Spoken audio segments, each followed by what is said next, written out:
Hello everyone. आज की इस वीडियो में हम टैली के बेसिक फ़ीचर के बारे में सीखेंगे कि टैली के बेसिक फ़ीचर क्या क्या होते हैं और उसको हम कैसे यूज़ कर सकते हैं। तो चलिए स्टार्ट करते हैं। First, how to open a company data in Tally. उसके लिए आपको क्या करना है, सबसे पहले आपको उस फोल्डर में जाना है जहाँ पे आपका कंपनी का डेटा सेव है। आपको फोल्डर में आके उस फोल्डर का पाथ कॉपी करना है। देन आपको टैली में आके स्पेसिफाई पाथ में जाके उस जो भी पाथ आपने कॉपी किया है उसको यहाँ पे पेस्ट कर देना है और आपको एंटर करना है। जैसे ही आप एंटर करेंगे तो आप उस फोल्डर में आपकी जिस भी कंपनी का डेटा सेव होगा वो यहाँ पे रिफ्लेक्ट करने लगेगा और उसके बाद आप जिस भी कंपनी को ओपन करना चाहते हैं आप यहाँ से एंटर प्रेस करके उसे ओपन कर सकते हैं। नेक्स्ट है, एक ही समय पर आप दो कंपनियों को कैसे ओपन कर सकते हैं। उसके लिए आपको क्या करना है, ऑल्ट F3 प्रेस करना है। उसके बाद जो भी जितनी भी आपकी कंपनी उस फोल्डर में सेव होगी वो यहाँ पर रिफ्लेक्ट करेगा। और सपोज जैसे अभी हमारी accounting and GST solution open है, अगर हमें दूसरी कंपनी यानी ग्लोबल इंजीनियरिंग कंपनी ओपन करना है, हमें यहाँ पे सेलेक्ट जाना है और उसे एंटर प्रेस कर देंगे तो आप यहाँ देखेंगे कि आपके लिए यहाँ पे हमारी दोनों कंपनियों का डेटा ओपन हो गया है। देखिए यहाँ से अभी आपको दिख रहा है कि आपको ग्लोबल इंजीनियरिंग कंपनी आपकी ओपन है और आप इसमें वर्क कर सकते हैं। सपोज़ अगर आपको दूसरी कंपनी सेलेक्ट करनी है तो इसके लिए आपको क्या करना है, F3 प्रेस करना है। F3 प्रेस करते ही देखिए आपके पास यहाँ ऑप्शन आ जाएगा चेंज कंपनी का। चेंज कंपनी यानी आप दोनों में से जो भी कंपनी चेंज करना चाहते हैं उसे चेंज कर सकते हैं। उसके लिए आप जैसे F3 प्रेस करेंगे आपके पास जितनी भी कंपनी आपने टैली में ओपन कर रखी है वो आपको दिखने लगेगा और आप उसके बाद उसमें से किसी भी कंपनी को सिलेक्ट कर सकते हैं। जैसे अभी हमारी ग्लोबल इंजीनियरिंग कंपनी ओपन है, अगर मुझे अकाउंटिंग जीएसटी सॉल्यूशन कंपनी में काम करना है तो मैं इसे सिलेक्ट कर लूँगा। अभी आप देखिए यहाँ से accounting GST solution company open हो गया, अब मैं इसमें वर्क कर सकता हूँ। नेक्स्ट फीचर है how to shut a company. Tally में एक कंपनी को हमें बंद कैसे करना है। देखिए इसके लिए आपको क्या करना है, कंट्रोल F3 प्रेस करना है। जैसे आप कंट्रोल F3 प्रेस करेंगे आपको यहाँ शट कंपनी का ऑप्शन दे देगा। अब सपोज़ हमारी दो कंपनी ओपन है, इसमें से मैं एक क्लोज़ करना चाहता हूँ तो इसके लिए मुझे क्या करना है, जिस भी कंपनी क्लोज़ करना है मुझे वो सेलेक्ट करके मुझे एंटर कर देना है और हमारी कंपनी क्लोज़ हो जाएगी। नेक्स्ट है, हमें अपनी कंपनी के डेटा में बेसिक डिटेल्स में कुछ चेंज करना है। उसके लिए हमें क्या करना है, देखिए या तो हम यहाँ से सेलेक्ट कर सकते हैं या इसका शॉर्टकट की होता है। जब टैली में देखिए जिस भी जैसे यहाँ पे कंपनी लिखा है और के का आइकन बना हुआ है और यहाँ पे इसके नीचे एक अंडरस्कोर है, तो यानी ये अगर सिंगल अंडरस्कोर है तो इसका मतलब है आप इस फीचर को शॉर्टकट में अगर यूज़ करना चाहते हैं तो आप ऑल्ट के साथ के प्रेस करेंगे तो आप इसको शॉर्टकट की यूज़ कर सकते हैं। ऑल्ट के साथ यूज़ कर सकते हैं इसको, ठीक है। अब जैसे आप ऑल्ट के प्रेस करेंगे उसके बाद आपको अगर आपकी कंपनी की बेसिक डिटेल में कुछ चेंज करना है तो आपको उसके लिए क्या करना है, आपको ऑल्टर में आना है। ऑल्टर में आके आपको यहाँ पे सपोज़ आपको कुछ भी चेंज करना चाहते हैं, आप एड्रेस, पैन नंबर या उसका ईमेल आईडी, कुछ भी जो बेसिक डिटेल है आपकी कंपनी की आप उसे यहाँ से चेंज कर सकते हैं। नेक्स्ट है, आप देखिए ऑल्ट के में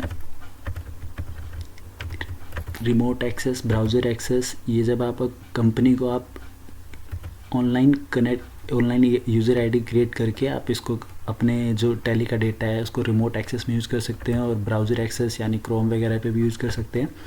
नेक्स्ट है इसका टैली का टैली के फीचर FLN प्रेस करेंगे। यहाँ पे आपको कई सारे टैली के फीचर दिखा देता है कंपनी के। जैसे सपोज़ आप मेंटेन अकाउंट्स, आप इन्वेंट्री मेंटेन करना चाहते हैं तो उसे मेंटेन यहाँ पे यस कर देंगे तो आप इन्वेंट्री मेंटेन कर सकते हैं। जीएसटी की डिटेल्स वगैरह आप फीड कर सकते हैं, यहाँ से TDS की डिटेल फिल कर सकते हैं। और आप ब्राउज़र एक्सेस के लिए अगर आप ब्राउज़र एक्सेस देना चाहते हैं, क्रिएट करना चाहते हैं तो आप यहाँ से उसको यस और नो करके क्रिएट कर सकते हैं। और आप अगर मल्टीपल आपके पास GST नंबर है, मल्टीपल आपके पास एड्रेस है, उसे मेंटेन करना चाहते हो तो आप यहाँ से भी यस और नो करके आप उसको कर सकते हैं। इसको डिटेल में जानने के लिए मैं इसके लिए सेपरेट वीडियो बनाऊँगा तो उसके लिए आप वहाँ से उस वीडियो से सीख सकते हैं। नेक्स्ट है सिक्योरिटी में क्या होता है, आप यहाँ से जाके आप सपोज़ आप सब यूज़र क्रिएट कर सकते हैं टैली की एक ही कंपनी डेटा के लिए। सपोज़ आप अपने डिफरेंट यूज़र क्रिएट कर सकते हैं जो आपके एंट्रीज़ कर रहे हो, जो आपके जैसे अकाउंटेंट वगैरह होते हैं, अगर वो उनको एंट्री देने के लिए आप डेटा देते हैं तो आप उसे सब यूज़र क्रिएट करके भी कर सकते हैं। और उनको स्पेसिफिक कुछ आप पर्टिकुलर एक्सेस देना चाहते हैं किसी चीज़ का तो एक्सेस भी दे सकते हैं आप। उसके लिए आपको यहाँ से यस करना है, यस सेलेक्ट करके देन यहाँ से आप उसका user name, ID, password create कर सकते हैं, ईमेल ID डाल सकते हैं। और आपको अगर इसमें disallow opening in educational mode. अगर इसमें आप चाहते हैं कि आपका जो कंपनी का डेटा है वो एजुकेशनल मोड में टैली में ओपन ना हो, तो आप उसे यहाँ से नो भी कर सकते हैं और इसे सेव कर देंगे, तो आपका जो टैली का डेटा वो एजुकेशनल मोड में कभी भी ओपन नहीं होगा। नेक्स्ट है टैली वॉल्ट। टैली वॉल्ट क्या है कि अगर आप अपने चाहते हैं अपनी टैली के डेटा में कोई सिक्योरिटी लगाना है, मतलब उसका पासवर्ड क्रिएट करना है, तो आप टैली वॉल्ट में आके अपना डेटा सेलेक्ट करके यहाँ पे कुछ भी पासवर्ड क्रिएट कर सकते हैं। सपोज जैसे मैं यहाँ पे कर दे रहा हूँ, तो आप जैसे ही पासवर्ड क्रिएट करेंगे तो इसको सेव कर देंगे, तो आप जब भी नेक्स्ट टाइम से टैली ओपन करेंगे तो आपका टैली ओपन करने से पहले आपका एक पासवर्ड पूछेगा। जब आप पासवर्ड डालेंगे तभी आपका ये टैली का डेटा ओपन होगा। नेक्स्ट फीचर है, आपको इसके लिए आना है डेटा में। इसके लिए आप शॉर्टकट की यूज़ कर सकते हैं Alt Y। इसके बाद नेक्स्ट फीचर है आपका बैकअप का। कि आपको टैली का डेटा, अगर सपोज आपको टैली का डेटा का बैकअप लेना है, तो वो आपको कैसे लेना है, आपको Alt Y सेलेक्ट करना है, बैकअप के ऑप्शन में जाना है। अब ये आपसे पूछेगा बैकअप डेस्टिनेशन पाथ, यानी जो आप चाहते हैं कि आपका जो टैली का डेटा का बैकअप बने वो कहाँ पे बनना चाहिए। या तो बाय डिफ़ॉल्ट ये सी ड्राइव में बना रहा है। अगर आप चाहते हैं कि आप स्पेसिफिक कोई पाथ देना चाहते हैं किसी फोल्डर का, तो आप वो भी सिलेक्ट करके दे सकते हैं। जैसे सपोज़ मैंने एक टैली बैकअप के लिए एक फ़ोल्डर बना रखा है, तो मैं क्या करूँगा, मैं इस फोल्डर का पाथ कॉपी करता हूँ और मैं यहाँ पे जाके मैं यहाँ पे उस पाथ को पेस्ट कर देता हूँ, ताकि जो मेरा टैली के डेटा का बैकअप बनेगा वो इसी फोल्डर में बने। मैं इसे पाथ को सिलेक्ट कर दिया। अब ये पूछ रहा है कि आपको किस कंपनी का बैकअप करना है। जैसे मुझे यहाँ इस कंपनी का बैकअप करना है, तो मैंने क्या करा, ये कंपनी सेलेक्ट करी है एंड NWS करके मैंने एक्सेप्ट कर दिया। अब यहाँ से क्या होगा, आपका जो टैली का डेटा है उसका बैकअप क्रिएट हो जाएगा। देखिए यहाँ पे टैली का डेटा ये दिख रहा होगा आपको, टैली का डेटा का हमारा ये बैकअप क्रिएट हो गया है। नेक्स्ट फीचर है इस डेटा को रिस्टोर करना। सपोज़ कभी आपको कोई टैली का डेटा का बैकअप शेयर करता है, जैसे आप ऑडिट के लिए किसी को शेयर करते हैं या कोई ऑडिट के लिए आपको शेयर करता है, तो आप उस डेटा को रिस्टोर कैसे कर सकते हैं। तो उसके लिए आपको क्या करना है, Alt Y से प्रेस करना है। उसके बाद आपको रिस्टोर के ऑप्शन में जाना है। रिस्टोर के ऑप्शन में जाने के बाद देखिए आपसे ये पूछेगा कि आपका डेटा रिस्टोर का पाथ, डेस्टिनेशन पाथ, यानी जो ये डेटा को जो बैकअप है उसको रिस्टोर करने के बाद सेव कहाँ करें। तो ये बाय डिफ़ॉल्ट यहाँ पे सेव कर रहा है। अगर आप चाहते हैं कि इसको कहीं स्पेसिफिक कहीं सेव करना है, तो उसके लिए आप क्या कर सकते हैं, आपको सेम ऐसे ही फोल्डर में जाना है जहाँ पे आप चाहते हैं ये डेटा सेव हो, उसका पाथ सेलेक्ट करना है, पाथ को कॉपी करके यहाँ पे उस पाथ को पेस्ट कर देना है आपको। उसके बाद आप चाहते हैं कि आपको यहाँ पे वो पाथ सेलेक्ट करना है जहाँ पे आपका बैकअप सेव है। जैसे आप मेरा बैकअप यहाँ सेव है, तो मैं इसे क्या करता हूँ, उसके पाथ को कॉपी करता हूँ, यहाँ मैं पेस्ट कर देता हूँ। जैसे आप पेस्ट करेंगे यहाँ पे शो कर देगा कि आपका ये कंपनी का बैकअप वहाँ पे सेव है। अगर आप इसे रिस्टोर करना चाहते हैं, आप इसे सेलेक्ट करिए, आप इसे एंटर करेंगे। जैसे ही आप एंटर करेंगे, आप यहाँ फोल्डर में जाके देखेंगे, देखिए टैली का रिस्टोर का फोल्डर में मैंने यहाँ पे इसे रिस्टोर किया कि देखिए ये यहाँ पे टैली का डेटा जो है मेरा रिस्टोर हो गया है। अब आप इस डेटा को टैली में ओपन कर सकते हैं। नेक्स्ट है टैली डेटा को स्प्लिट कैसे करना है। स्प्लिट करने के लिए आपको Alt Y जहाँ प्रेस करना है, देन आपको स्प्लिट के ऑप्शन में आना है। स्प्लिट के ऑप्शन में जाके आपको क्या करना है, स्प्लिट डेटा सेलेक्ट करना है, देन आपको यहाँ S प्रेस करना है या फिर स्प्लिट ऑप्शन सेलेक्ट करना है।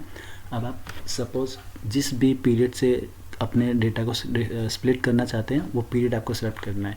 जैसे हमारा जो कंपनी का डेटा है वो 2 ईयर का है, फाइनेंशियल ईयर 24-25 और 25-26। सपोज़ अगर मैं चाहता हूँ मैं अपनी कंपनी के डेटा को फाइनेंशियल 24-25 और 25-26 दो फाइनेंशियल ईयर में स्प्लिट कर दूँ, यानी फाइनेंशियल ईयर 1 अप्रैल 2025 से मैं स्प्लिट कर दूँ, तो मुझे यहाँ पे डेट सेलेक्ट करनी है 1 अप्रैल 2025 और split company split from date से करना है।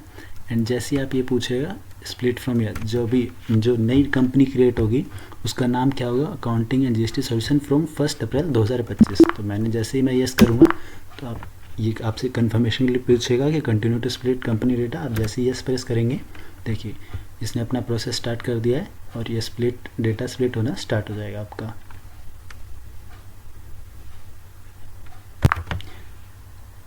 देखिए अब हमारा डेटा जो सिंगल कंपनी का डेटा था वो 2 कंपनी में स्प्लिट हो चुका है। एक जो डेटा हमारा कंप्लीट है और एक डेटा जो हमारा ये है accounting and GST solution from 1 अप्रैल 2025 से।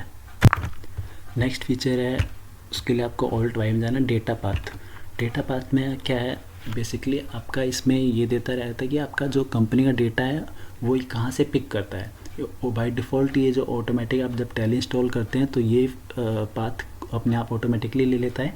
अगर आप चाहते हैं कि आपका डेटा ये कहीं और से पिक करे तो आप यहाँ पे वो पाथ अपना कॉपी पेस्ट भी कर सकते हैं। सपोज़ मैं चाहता हूँ, देखिए मेरी जो ये पाथ है इसे कॉपी करके मैं यहाँ पे सेलेक्ट करके मैं पेस्ट कर देता हूँ। तो नेक्स्ट टाइम क्या होगा, ये ऑटोमेटिकली इसी पाथ को जब भी मैं टैली ओपन करूँगा, टैली के आइकन पे जाके टैली ओपन करूँगा, ऑटोमेटिकली ये इसी पाथ को ओपन करेगा।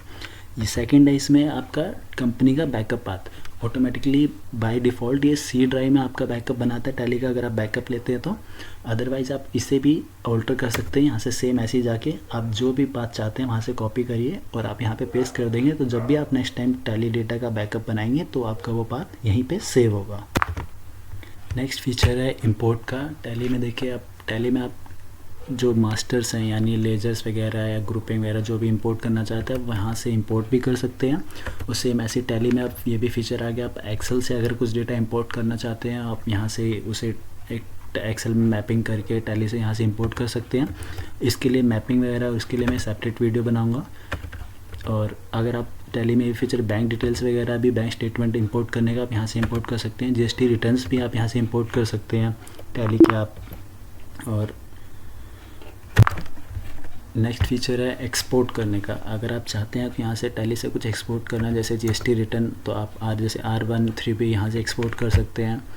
और एक्सपोर्ट में ही आप जाके यहाँ से अगर आप कुछ अदर डेटा यानी कोई लेजर अकाउंट या फिर ग्रुप सेल्स वाउचर, ये आपके डे बुक, अगर आप कोई एक्सपोर्ट करना चाहते हैं आप एक्सपोर्ट के यानी ऑल्ट ई में आप सेलेक्ट करेंगे। ऑल्ट ई में जाके आप यहाँ से एक्सपोर्ट उस अपनी रिपोर्ट को, लेजर अकाउंट को या जिस भी ग्रुप को, जिस भी चीज़ का आप एक्सपोर्ट करना चाहते हैं आप यहाँ से एक्सपोर्ट कर सकते हैं। नेक्स्ट फीचर है शेयर का। आप ऑल टाइम प्रेस करेंगे, यहाँ से क्या है, आप कॉन्फ़िगरेशन में जाके आप टैली से डायरेक्टली मेल भेज सकते हैं। आप यहाँ से मेल अपनी कॉन्फ़िगर कर सकते हैं। जिस भी मेल पे आप सेलेक्ट करेंगे आप मेल कॉन्फ़िगर करके आप डायरेक्टली टैली से ही आप कोई सेल इनवॉइस, परचेज इनवॉइस या फिर कोई आप लेजर है, स्टेटमेंट है, जो भी चीज़ें हैं आप डायरेक्टली टैली से ही मेल कर सकते हैं। उसके लिए आपको यहाँ पर अपनी ईमेल कॉन्फ़िगर करनी पड़ेगी और आप ईमेल कॉन्फ़िगर करके फिर यहाँ से आप उसे शेयर कर सकते हैं। नेक्स्ट है प्रिंट का। आप प्रिंटिंग के लिए आप यहाँ ऑल्ट पी प्रेस करेंगे, उसके लिए आप अदर्स में जाके देन आप जिस भी लेजर को प्रिंट करना चाहते हैं या फिर आप कोई ग्रुप हो गया, डे बुक हो गई या सेल्स के बिल है, तो आप यहाँ से जाके ऑल्ट पी प्रेस करके इस प्रिंट के ऑप्शन में जाके आप यहाँ से उसे प्रिंट कर सकते हैं। तो ये कुछ टैली के बेसिक फीचर हैं